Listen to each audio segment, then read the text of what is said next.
Quran Surah Al-Fatihah, surah pertama ayat ke-7.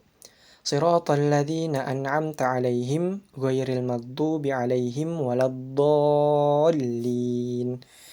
Artinya, yaitu jalan orang-orang yang telah engkau beri nikmat kepada mereka, bukan jalan mereka yang dimurkai dan bukan pula jalan mereka yang sesat. Tafsir Kemenak Republik Indonesia.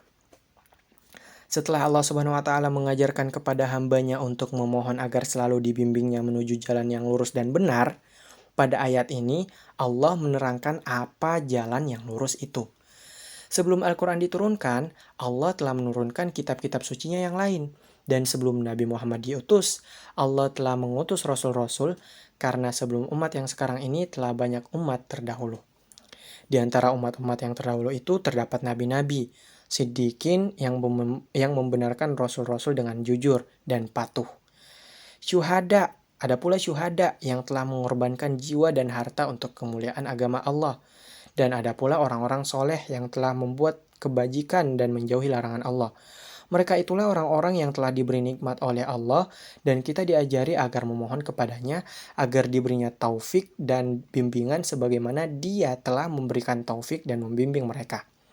Artinya sebagaimana mereka telah berbahagia dalam aqaid atau keyakinan-keyakinan, kepercayaan-kepercayaan dalam menjalankan hukum-hukum dan peraturan-peraturan agama, serta telah mempunyai akhlak dan budi pekerti yang mulia, maka demikian pula kita hendaknya. Dengan perkataan lain, Allah menyuruh kita agar mengambil contoh dan teladan kepada mereka yang terdahulu. Timbul pertanyaan, mengapa Allah menyuruh kita mengikuti jalan mereka yang terdahulu itu? Padahal dalam agama kita ada pelajaran-pelajaran, hukum dan petunjuk-petunjuk yang tak ada pada mereka. Jawabnya, sebetulnya agama Allah itu adalah satu. Kendati pun ada perbedaannya, tetapi perbedaan itu pada bagian-bagiannya, hanya pada bagian-bagiannya, sedang pada pokok-pokoknya serupa, sebagaimana telah disebutkan. Sebagaimana halnya dalam umat-umat yang terdahulu itu, terdapat orang-orang yang diberi nikmat oleh Allah. Juga terdapat di antara mereka orang yang dimurkai Allah dan orang-orang yang sesat. Orang yang dimurkai Allah itu mereka yang tak mau menerima seruan Allah yang disampaikan oleh Rasul-Rasul karena berlainan dengan kebiasaan mereka atau karena tidak sesuai dengan hawa nafsu mereka.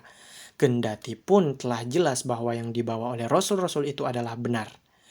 Termasuk juga ke dalam golongan ini mereka yang mulanya telah menerima apa yang disampaikan oleh Rasul-Rasul, tetapi kemudian karena suatu sebab mereka membelok dan membelakangi pelajaran yang dibawa oleh Rasul-Rasul itu. Di dalam sejarah banyak ditemukan orang yang dimurkai Allah. Sejak di dunia mereka telah diazab Allah, sebagaimana balasan yang setimpal bagi keingkaran dan sifat angkara murka mereka. Umpamanya kaum Ad dan Samud yang telah dibinasakan oleh Allah. Sampai sekarang masih ada bekas-bekas peninggalan mereka di Jazirah atau Semenanjung Arab. Begitu juga Fir'aun dan kaumnya yang telah dibinasakan Allah di Laut Merah. Mumi Fir'aun sampai sekarang masih tersimpan di Museum Mesir. Orang-orang yang sesat ialah mereka yang tidak betul kepercayaannya atau tidak betul pekerjaan dan amal ibadahnya, serta rusak budi pekertinya. Bila akidah seseorang tidak betul atau pekerjaan dan amal ibadahnya salah dan akhlaknya telah rusak, akan celakalah dia. Dan kalau suatu bangsa berada pada situasi seperti itu, akan jatuhlah bangsa itu. Maka dengan ayat ini, Allah mengajari hambanya untuk memohon kepadanya agar terjauh dari kemurkaannya dan terhindar dari kesesatan.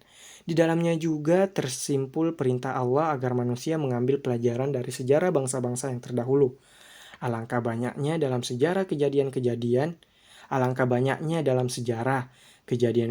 yang dapat dijadikan ikhtibar dan pelajaran. Di dalam Al-Quran banyak ayat yang berkenaan dengan kisah umat dan bangsa-bangsa yang dahulu. Memang tak ada sesuatu yang lebih besar pengaruhnya kepada jiwa manusia daripada contoh-contoh orang dan perbandingan-perbandingan yang terdapat dalam kisah-kisah dan sejarah.